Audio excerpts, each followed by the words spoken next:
আজকের ভিডিওতে শ্রদ্ধেয় বরেণ্য বিপ্লবী এবং ভারতীয় স্বাধীনতা সংগ্রামের এক উজ্জ্বল নক্ষত্র এবং সেই সঙ্গে ভারতীয় স্বাধীনতা সংগ্রামের ইতিহাসে আপসহীন সংগ্রামের এক মূর্ত প্রতীক নেতাজি সুভাষচন্দ্র বসু সম্পর্কে কিছু কথা বলবো।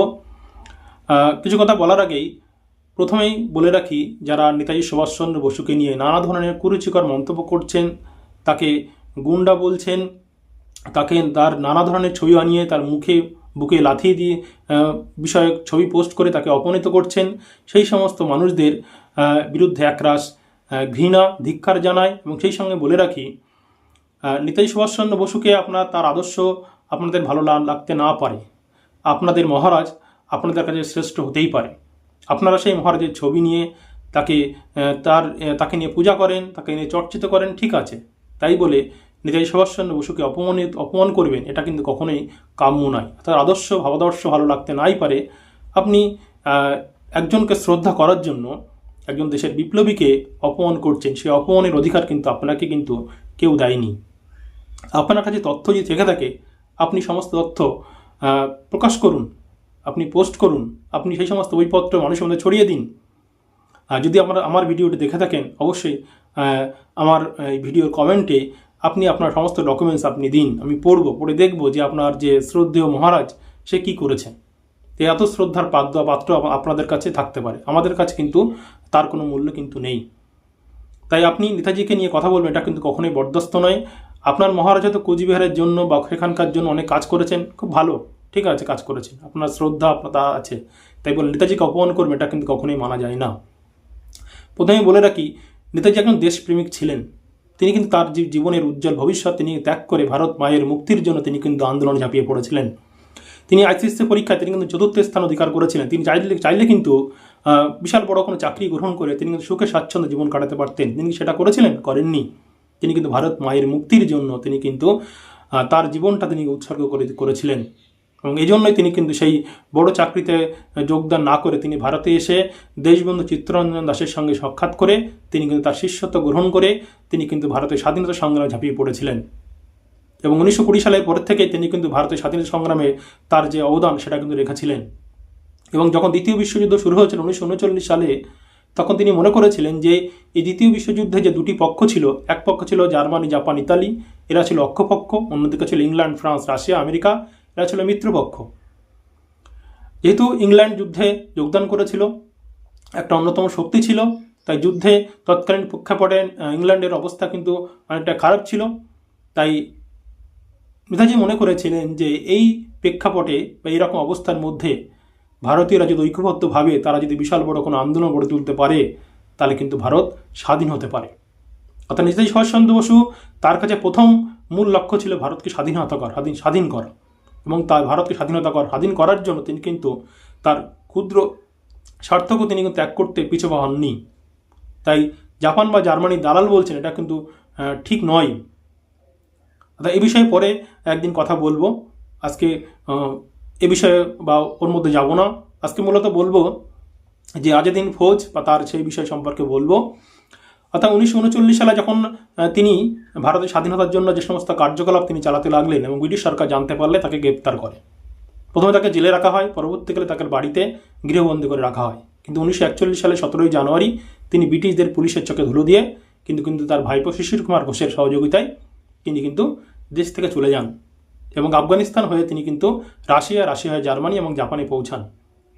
রাশিয়া ছিল তৎকালীন সাম্যবাদী রাষ্ট্র, সাম্যবাদী ভাবনা ছিল নেতাজির মধ্যে, তার মধ্যে গণতান্ত্রিক ভাবনা অবশ্যই ছিল। কিন্তু যেহেতু সাম্যবাদী রাশিয়া মিত্রপক্ষে ছিল, ইংল্যান্ডের পক্ষে ছিল, তাই রাশিয়ার কাছ থেকে সাহায্য পাওয়া যাবে না, এটা ভেবেই কিন্তু নেতাজি বা তার কোনো পাওয়ার কোনো সুযোগ ছিল না। এই জন্যই তিনি সেখান থেকে জার্মানি চলে আসে এবং জার্মানিতে তিনি কিন্তু এসে ফ্রি ইন্ডিয়া সেন্টার তিনি সেখানে প্রতিষ্ঠা করে এবং তিনি এখান থেকে কিন্তু ভারতের স্বাধীনতা সংগ্রামের নানা প্রচার কার্য চালাতে থাকে। বিভিন্ন বেতার মারফত তিনি কিন্তু ভারতীয়দেরকে উদ্বুদ্ধ করতে থাকে। এবং যুদ্ধের প্রথম দিকে প্রেক্ষাপটে দেখা যায় সেখানে কিন্তু ইংল্যান্ডের কিন্তু পরাজয় হচ্ছিল জাপান জার্মানির হাতে। এবং এইরকম একটা প্রেক্ষাপটে সেখানে কিন্তু দেখা যায় যে রাশিয়া কিন্তু কখনোই নেতাজিকে সাহায্য করবে না। তাই তিনি জার্মানিতে এসেই কিন্তু তার যে কার্যকলাপ চালাতে শুরু করে। এবং জার্মানির যে হিটলার তখনকার দিনে যে ওখানকার প্রধানমন্ত্রী ছিল, হিটলারের গতিবিধিও তার ভালো লাগেনি কারণ হিটলার চেয়েছিল যে নেতাজির যে সৈন্য সামন্ত যারা ছিল তাদেরকে তিনি নিজের মতো করে কাজে লাগাতে। এই জন্য তিনি পরবর্তীকালে তিনি জার্মানি ত্যাগ করে কিন্তু তিনি সেই ডুবোজাহাজে করে কিন্তু আবিদ হাসানকে সঙ্গে নিয়ে তিনি কিন্তু জার্মানিতে পৌঁছেছিল। তার এই দুঃসাহসিক অভিযান ছিল। দ্বিতীয় বিশ্বযুদ্ধের প্রেক্ষাপটে যে কোনো সময় তার কিন্তু প্রাণহানি হতে পারত। তার কি দরকার ছিল? অথচ তিনি তার জীবনকে তিনি হাতের মুঠোই করে তিনি কিন্তু সেই সাবমেরিনে করে কিন্তু জাপানে পৌঁছায়। এখানে বলে রাখি, দক্ষিণ পূর্ব এশিয়ায় যে সমস্ত ভারতীয়রা বাস করতো তারা কিন্তু ভারতের স্বাধীনতা সংগ্রামের জন্য নানান কার্যকলাপ চালিয়েছিলেন, এবং তার মধ্যে যারা যারা চালিয়েছিলেন তার মধ্যে একজন অন্যতম ব্যক্তি ছিল রাসবিহারী বসু। সেই রাসবিহারী বসু কিন্তু তিনি দক্ষিণ পূর্ব এশিয়াতে বিভিন্ন ধরনের কার্যকলাপ তিনি ভারতের স্বাধীনতা সংগ্রামের জন্য চালিয়েছিল, এবং তার বিরুদ্ধে মামলা হলে তিনি আলিপুর ষড়যন্ত্র মামলায় অভিযুক্ত হলে তিনি দেশ থেকে তিনি চলে গিয়েছিলেন, এবং সেখানে গিয়েই কিন্তু ভারতের স্বাধীনতা সংগ্রামের জন্য প্রচার কাজ চালিয়েছিলেন। এখানে বলে রাখি, বা এটা জানা দরকার, যারা বিষয়টা তাদেরকে জানার দরকার, যারা তাকে নিয়ে সমালোচনা করছেন তাদের বিষয়টা জানা দরকার, যে আজাদিন ফৌজ সেটা কিন্তু নেতাজি প্রতিষ্ঠা করেনি। কারণ আজাদিন ফৌজ রাসবিহারী বসু এবং ক্যাপ্টেন মোহন সিং প্রতিষ্ঠা করেছিল। এর আরও ভিতরের ইতিহাস আছে। আজাদিন ফৌজ মূল উদ্যোক্তা প্রতিষ্ঠা ছিল, কিন্তু সেখানে কিন্তু ক্যাপ্টেন মোহন সিং ছিলেন। অর্থাৎ যে ক্যাপ্টেন মোহন সিং এবং তার যে সমস্ত সেনারা ছিল তারা কিন্তু দ্বিতীয় বিশ্বযুদ্ধের সময় তারা ব্রিটিশ সেনা থাকলেও তারা কিন্তু ভারতীয় ছিল, এবং যুদ্ধের প্রাথমিক প্রেক্ষাপটে ইংরেজদের যে সমস্ত সেনা যারা ছিল ভারতীয় সৈন্য তারা কিন্তু জাপানের কাছে পরাজিত হয়েছিল, এবং জাপানের কাছে সেই সমস্ত সেনারা কিন্তু বন্দী ছিল। অর্থাৎ জাপানের কাছে যে সমস্ত ব্রিটিশ সেনা বন্দী ছিল তারা ব্রিটিশ সেনা হতে পারে যারা ভারতীয় ছিল, এবং সেই সমস্ত ভারতীয় ব্রিটিশ সেনা যারা জাপানের হাতে বন্দী ছিল সেই সমস্ত সেনাদের নিয়ে ক্যাপ্টেন মোহন সিং এবং রাসবিহারী বসু, প্রথমত ক্যাপ্টেন মোহন সিংয়ের উদ্যোক্তা হয়েছিলেন, পর থেকে রাসবিহারী বসু। ক্যাপ্টেন মোহন সিং তাকে আর কি নানা ভাবে তার সাথে জাপানের মনোমালিন্য হওয়ার ফলে তাকে কিন্তু আটক করা হয়েছিল, এবং তারপরেই রাসবিহারী বসু তার মূল কর্মকাণ্ড স্থাপন করেন, এবং বলা হয় থাকে যে 1942 সালেই যে রাসবিহারী বসু এবং ক্যাপ্টেন মোহন সিং তার প্রধান কমান্ডার ছিলেন তারা এটি প্রতিষ্ঠা করে।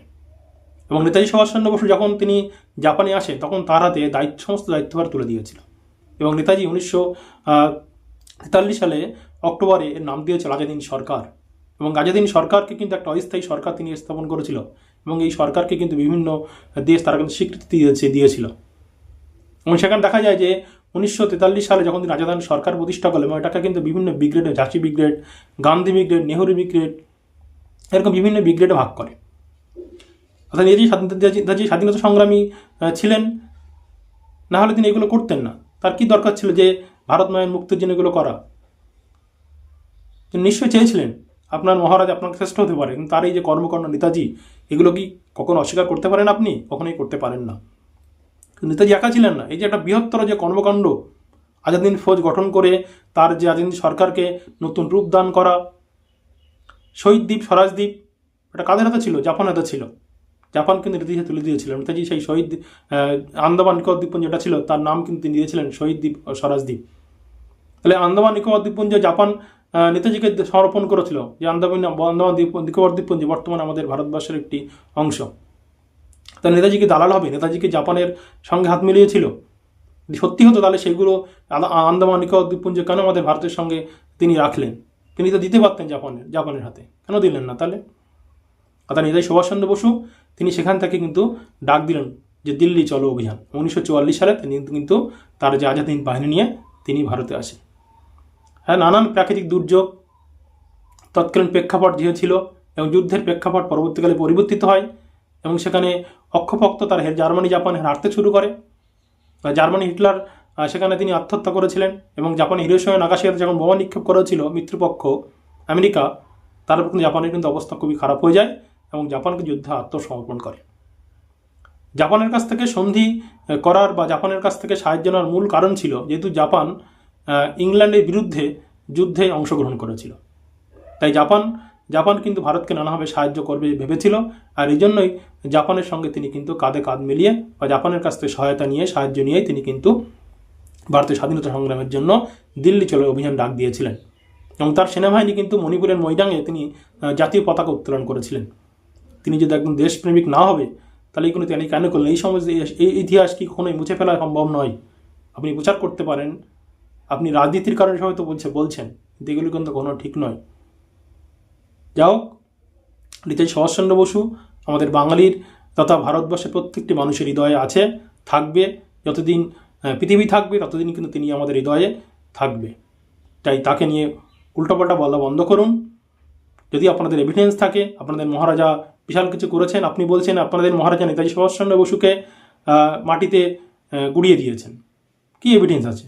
একটা কথা সকলকে অনুরোধ, কাউকে সম্মান করতে গিয়ে আরেকজনকে অসম্মানিত করা এটা কিন্তু কখনোই ঠিক নয়। রাজনৈতিক কারণে কিছু লোক হয়তো ফায়দা নেওয়ার চেষ্টা করছে, তাদের মধ্যে না গিয়ে দেশকে ভালোবাসতে শিখুন, দেশের স্বাধীনতা সংগ্রামীদের ভালোবাসতে শিখুন, তাদের পক্ষে থাকুন, তাদের বিরুদ্ধে কথা বলবেন না।